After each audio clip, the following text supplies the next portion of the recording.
Do you read me over? Be advised, you are coming in weak and unreadable. Say again, Com Tower. This is Pacho. Do you read me over? Pacho, this is Com Tower. I read you Lima Charlie. Com Tower, Com Tower. Request permission to launch and commence the field op. Over. Stand by. Pacho, permission granted. I say again, permission granted. Roger that. Launching podcast in 3, 2.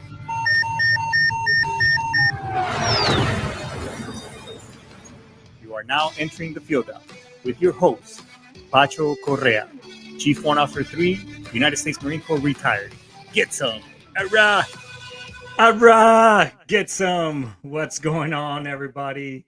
How's everybody doing? Another great week gone by, and here we are meeting once again on this awesome podcast show. But before we get started, I got to give you my little stint right quick. That hey, our thoughts and opinions sometimes may not align with one another, but we can agree to disagree or not agree at all because hey, freedom of speech is well exercised in this show, and you have the freedom to choose to stay or you have the freedom to go ahead and listen to someone else. But if you like what you hear and you want to stick around, don't forget to like and subscribe, as well as tell somebody else about our show. I think we pass on some pretty good gouge, some pretty good info for here that may help you or may help somebody else. So with that being said, hey, we got a great show today. We got a motivator, an hoorah devil doggett young lady who's been doing a lot of great work out in the private sector.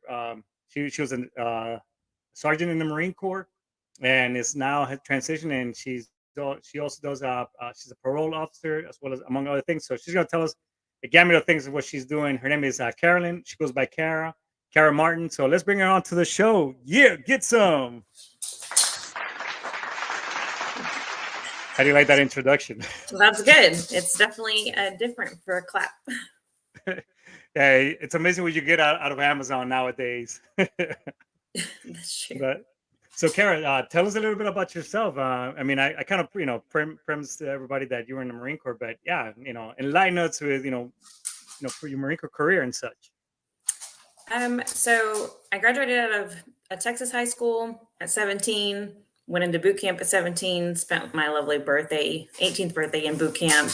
And just I served 5.5 years as aviation ground support, working on like hydraulic stuff. I went to Japan. I did one tour in Afghanistan in 2011. Oh, wow. And then I decided I wanted to do something different. I went straight into cosmetology school for some crazy reason, I guess, to find that feminine side of me again, since it's such a male-dominated branch. And it's also like my MOS was male-dominated. So, and then I did my undergrad in psychology and my master's in social work. And I work now as a probation officer as my full-time job. Despite like my 100% disability, it's permanent and total. So I have some chronic things that will never change. And then I spend the rest of every waking moment doing nonprofit work with veterans. That's great. Just focusing a little bit. So you're a Texas native, and I know pretty much the whole thing that people say about 80% of the Marine Corps comes from Texas. So did you how did you feel about that statement, or did anybody tell you, hey, you're from Texas, I'm from Texas? Did you have that common ground when you were? Oh yeah, not only did I have that common ground, I think there was when I was in corporal's course, somebody noticed my plates at the time that were like Texas Longhorn plates, and he asked where I was from. I told him Corsicana, and then he was like, "You got to be kidding me!" His grandfather was the head coach for that junior college there for football, and that just happened to be where my grandmother worked, and they knew each other. So it definitely turned into some situations where I ran into people that like you would never see again, and there they are. Yeah, as a recruit, it's funny because it's amazing that they say like 6 degrees or was it 7 degrees of separation. You come full circle. I mean, in this huge world of ours, and you end up finding somebody that pretty much, hey, I know your grandmother, so and so forth. I mean, I've run into people and even as a recruiter, I was like, hey, did you help out somebody so and so? And I was like, man, you try to run through the, back then Rolodex of kids that you helped come in. but it's like, yeah, he's like, oh, hey, that was my cousin. I was like, oh shit, no kidding, Mhm. So that's pretty cool. But what you said that you had gone to Afghanistan at some, so you were still with the wing when you went to Afghanistan, right? Correct. Yeah. How was that? Did you get to go out, outside? You get to do any patrol work or anything like that? Well, first of all, it's hot, Yes. really hot. Um, so anytime I would leave the wire, we were always in some type of helicopter. When I was down there, I was on a smaller base known as Camp Dwyer, and Yeah. so our security level was a little higher given the ratio to Afghan nationals and military personnel there. So right next to us was the Army's like medevac, so the Black Hawks were there, and then we specifically had Cobras there that we supported. That was like, I mean, when groundside needed air support, we had to make sure the aircraft was ready to go. And then sometimes the Black Hawks needed aviation help because they didn't have anybody to help them with their aircraft, so we would help them as well. And that's pretty much. I mean, I helped deliver medical supplies. Got to do some like where we went around different places and dropped down and like picked some groundside Marines up and came back up in the air, and that was about like the extent of it, I guess. No, I mean, you know, I was more to T. And first of all, I want to give a shout out to Doug Stidham. He's right there saying bark bark woof woof and on the comments. So shout out to Doug. He'll be on the show next week, so he better be ready because I know he's got some good stories as well. But you know, being in the sport, a lot of one thing even in my time in the Marine Corps as enlisted and as an officer is I would hear Marines, well, I'm just this, or I'm just XYZ, and instead of saying, because yeah, everybody gets to the grunt, whatever, but hey, those warriors, they can't send bullets down range without folks like you and me, without motor T, or the Hmm. vehicles that takes that stuff to them, as well as the aircrafts that you were servicing and assisting, and with those wing units. We're part of that big puzzle because I mean, one hand can't do shit without the other. So Yeah, and that's true. vice versa. So you know, I know my mission was important, and I know yours was as well too. So and it sounds like you did your part. You went at it, like the good jarhead that you are. You know what I mean? Yeah. Yeah, it was definitely a different experience. Sometimes, especially when we're pogues, when we're in the air wing, if we don't go anywhere, especially for somebody who works on ground support equipment, we're like, okay, so it Right. attaches the aircraft or it does this. But then like our slogan is, there's no ground support without air support. And that didn't really like resonate with me until I realized that like without our aircraft, whether it's, picking groundside Marines up or providing that air support, dropping bombs, I worked with ordnance a little bit when they were shorthanded. That's terrifying, by the way, to hold like loaded bombs that are going on to the Cobras. Um, but that's when you get to see like where you make a difference. If our gear's not running, then that aircraft's not running. Yeah, exactly. So and it goes back to what I was saying. One hand can't wash the other, and a lot of service members, and I'm not just talking fellow Marines, but Army, Navy. Oh well, I was just at this base, and yeah, we hear the jokes. Oh, you were a hobbit, or I mean a fobbit. You know, I, you know, 'cause they were in the fob. Just inside the wire, didn't get to go out. However, you got these again, I guess I'm that older guy. These kids, because they're much younger than I am, but they're hooking and jabbing, turning wrenches, at all crazy hours of the night, trying to make sure that those birds are chirping in the air, and then that those trucks are, take those logistical packages from point A to point B, among other things, and the Mhm. cooks running the defects, where you chow and all that good stuff. So our jobs again, our job was very important, and I know again yours was as well. So but what made you want to get so you were in the Marine Corps. I saw the salad bar that you had on your uniform, and I know it's on the marketing ad. And I mean, you did very well for yourself. So at what point did you decide, like, you know what, maybe this isn't, making a full career out of this isn't for me. What led you to that decision? So I was done with the sexual harassment. It Oh, hit me real hard just as soon as I got in Japan. And I realized right then and there, speaking up, the integrity that we were taught is not something you follow when it comes to that topic. And it literally followed me my whole career. It's small and it's kind of like the telephone game. You start one story and it like trickles and turns into something completely different.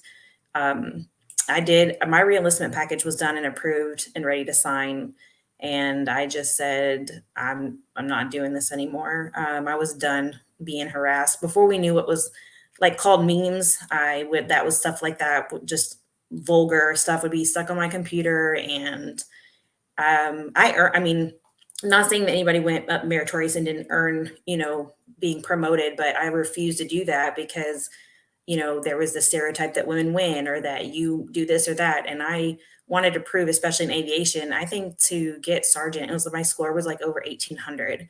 So I wanted to show everybody like I earned that and I earned the medals, I earned the ribbons, but I just felt like I could do something different with my life and make a difference outside the Marine Corps.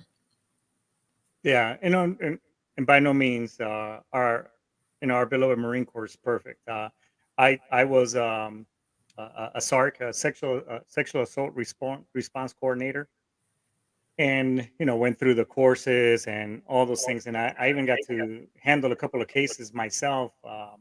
And sexual harassment, unfortunately, even, and it goes both ways. And not to put it, segregate one from the other, because a lot of times, the females won't say anything, and even the males as well, because you just don't do that, and like, oh shit, then, because then you're gonna be seen, whether you're male or female, as like, oh, there's that person that, they're the ones who, XYZ, or Gunny got in trouble, or whatever. And it's unfortunate, because technologically we're so far ahead that we just and that just the items like this, we just can't, and again, in this day and age, we can't be above that. We still have to deal with bullshit like that, is the bottom line. And Mhm. that's unfortunate. So, but it sounds like, after you got out, you pretty much, hey, you know I know I went through some angst after, because I got out the first time out of the Marine Corps, and I was like,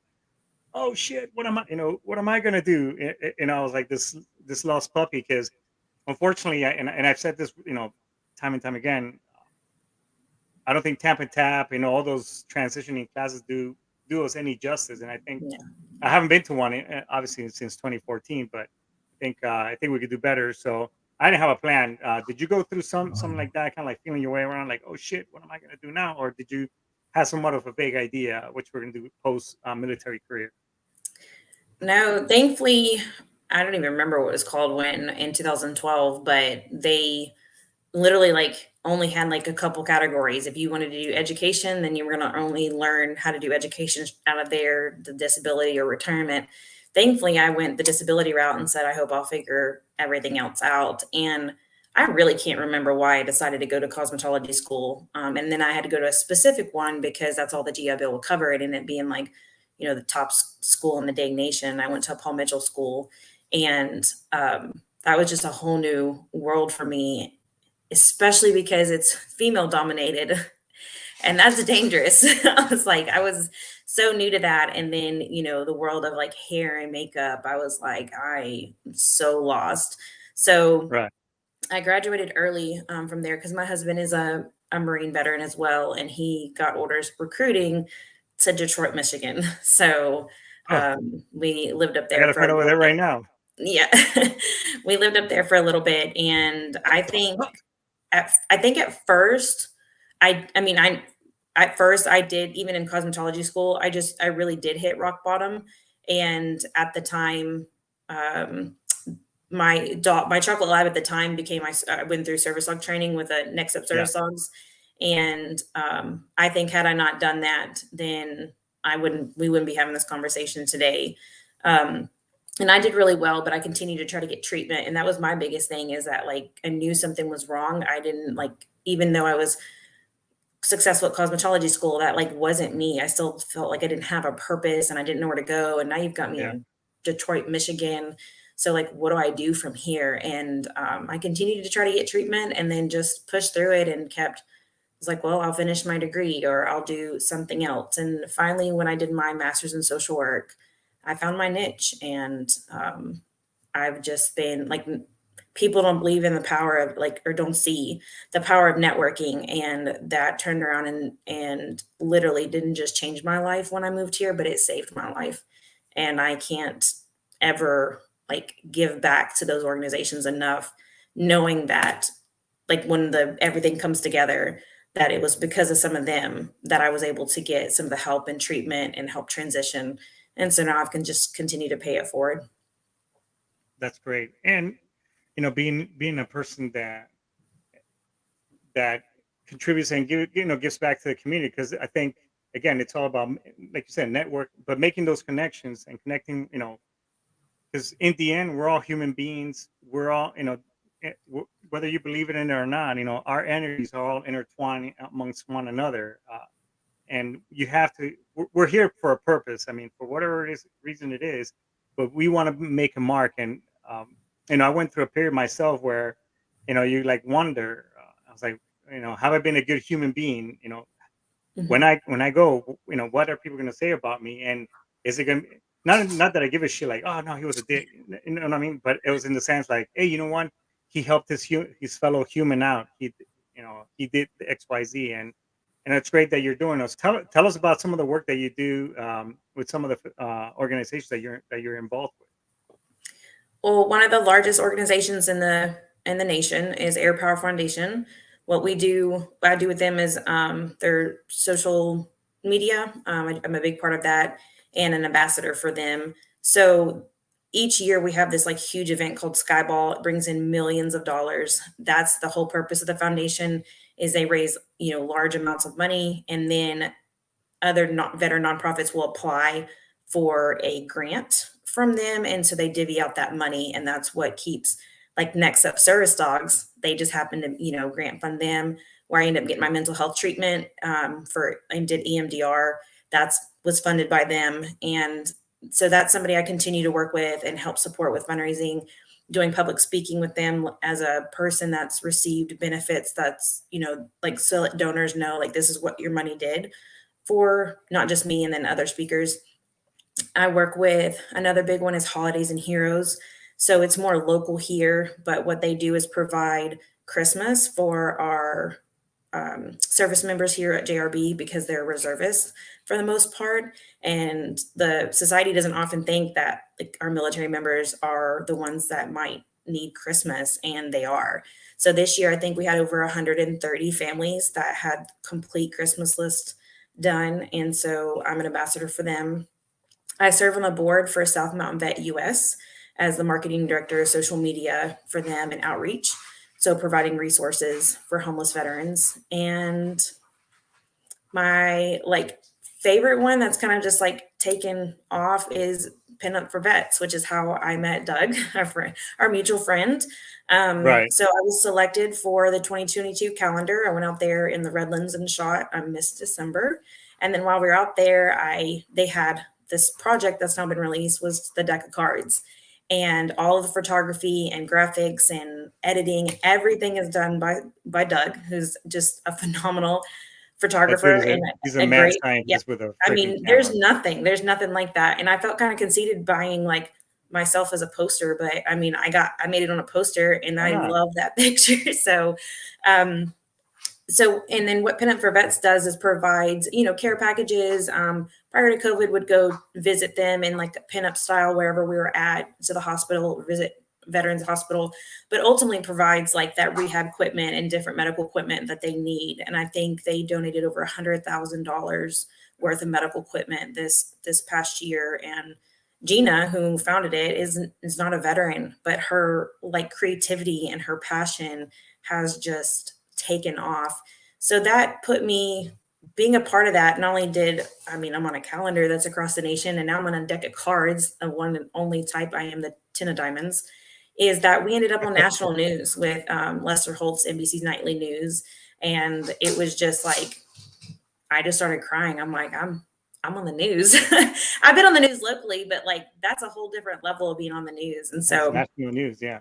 yeah, I've just continued to do that. I did run for Miss Veteran America in 2020. Of course, that's when Yeah. Tell COVID us a hit little bit us. about your pageant work. Is Yes. when he told me, hey, I got this fellow jarhead, she's freaking, you know how he talks, she's freaking motivator, she's hardcore and blah, blah, blah. And she does pageant. I was like, she's got to be on the show. Yeah.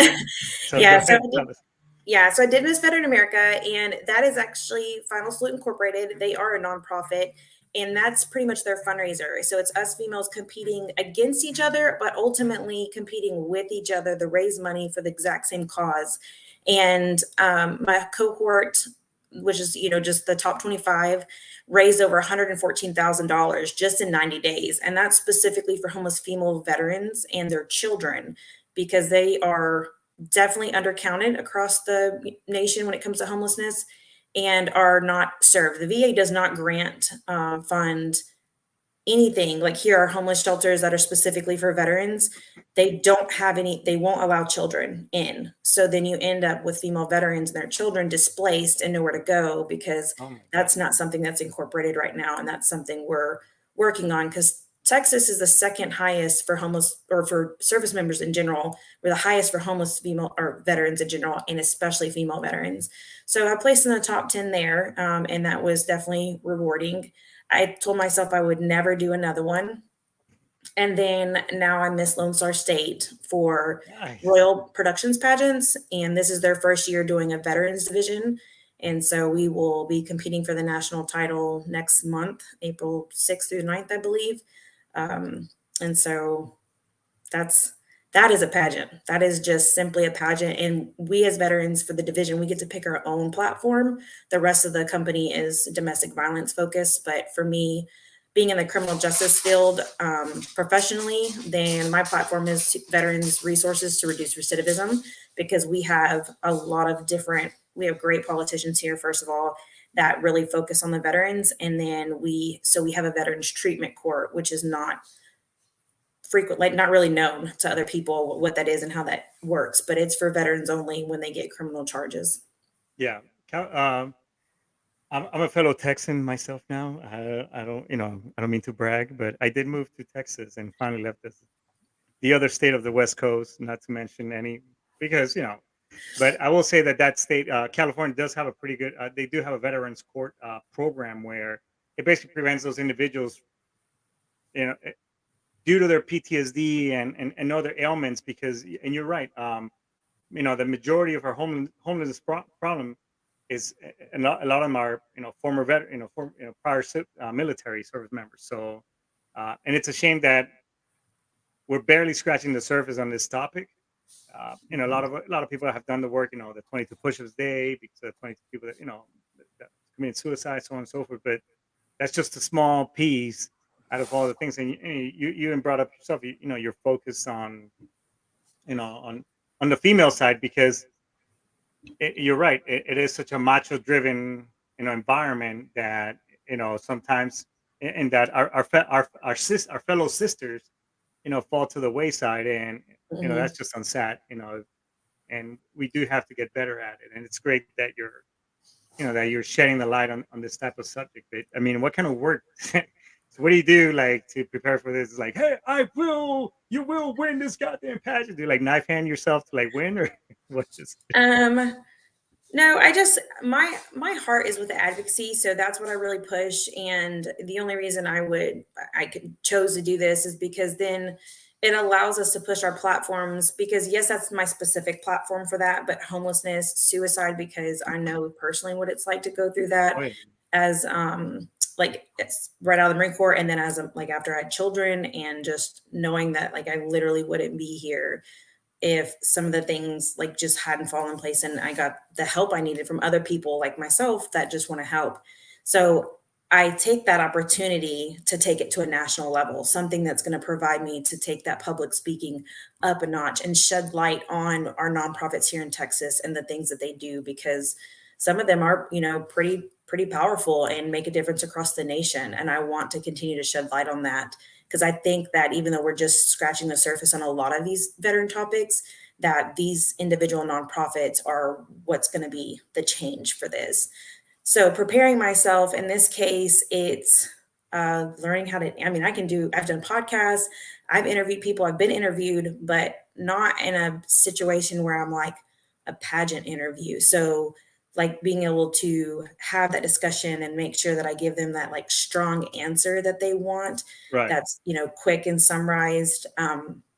Walking a stage, it's very like 1990s pageant. So the way they walk and the way they stand, and it's very Right. formal. So like the gowns are like completely to the ground.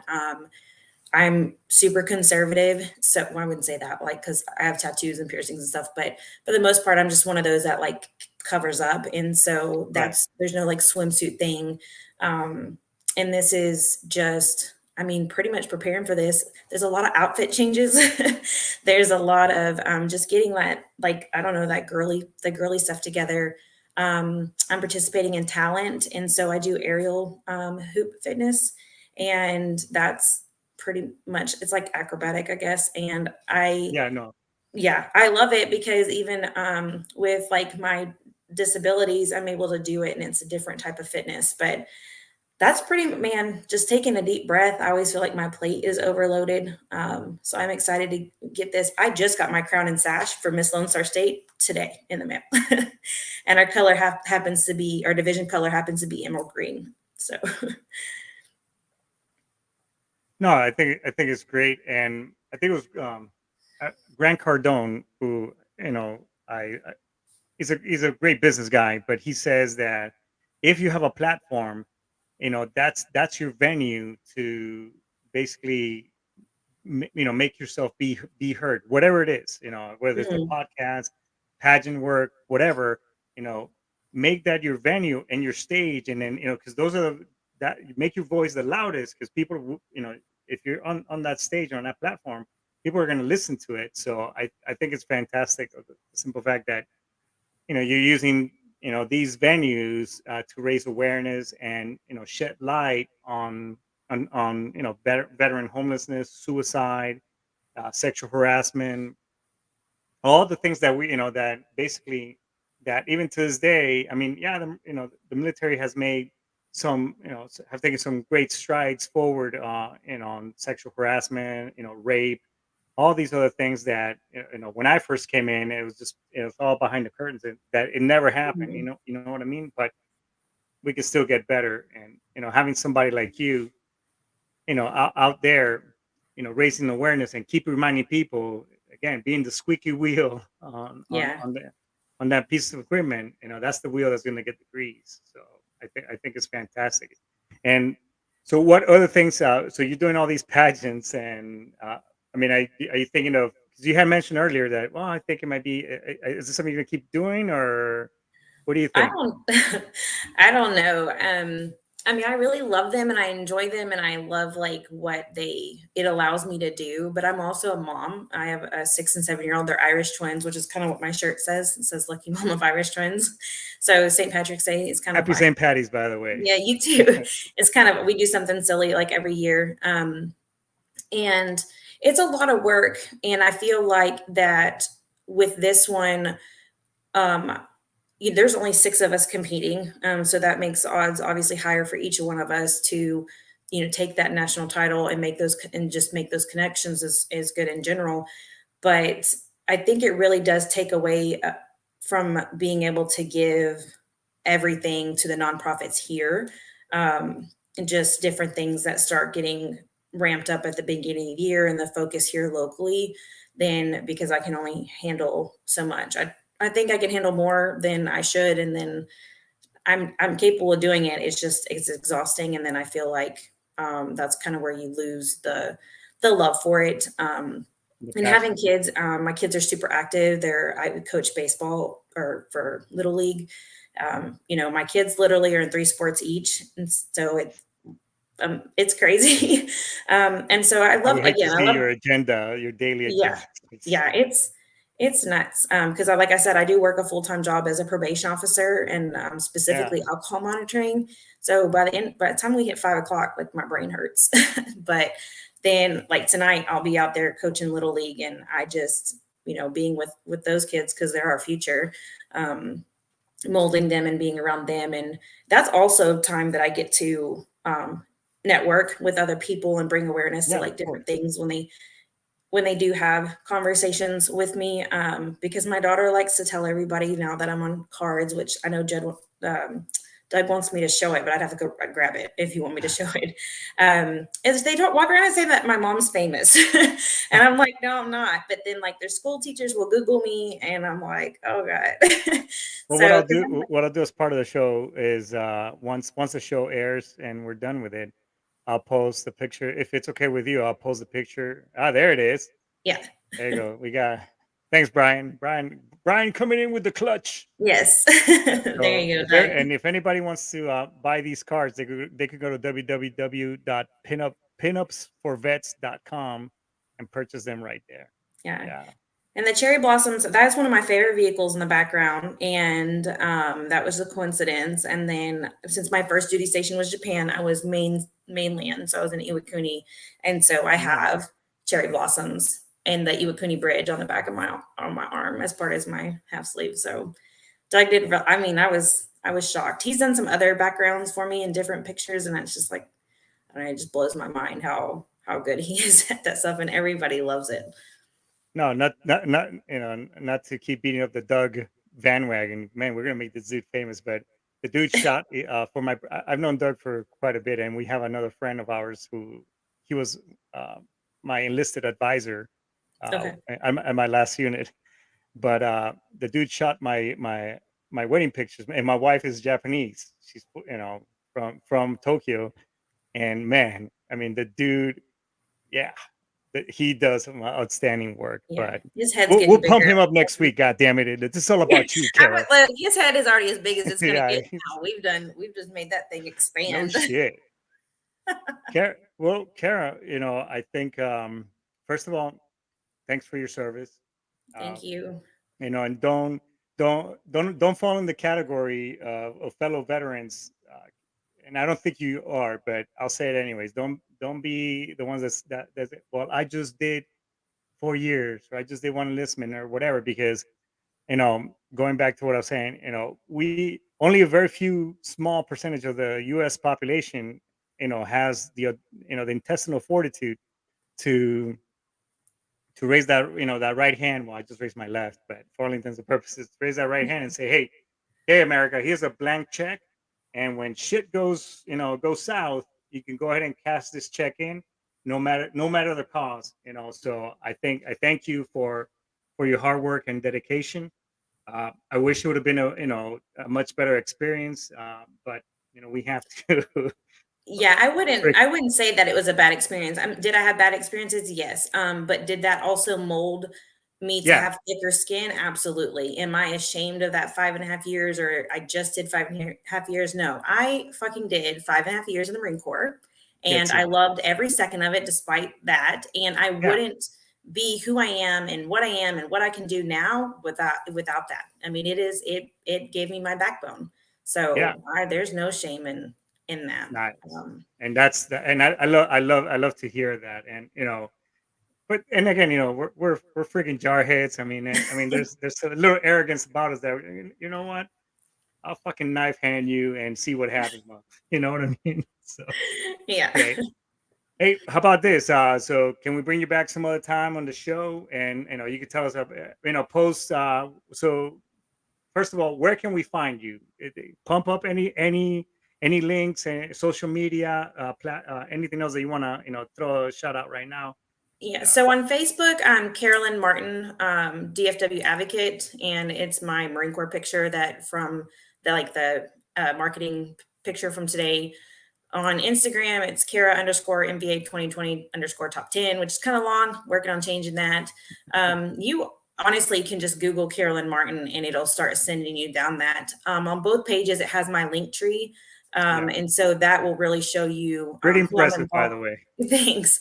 All the articles I've been in, the news I've been in, the nonprofits I've worked with, other nonprofits that supported me. I'll put that stuff up, the other podcasts I've been on. But that's also a way to find resources as well. Or if you need stuff, people from all over the nation have contacted me. And if I can't figure it out, I know somebody that can. And so that's the most important thing is being able to reach that audience of veterans that need that. But that's just Google me and you'll find it somewhere. You'll find me. That's awesome.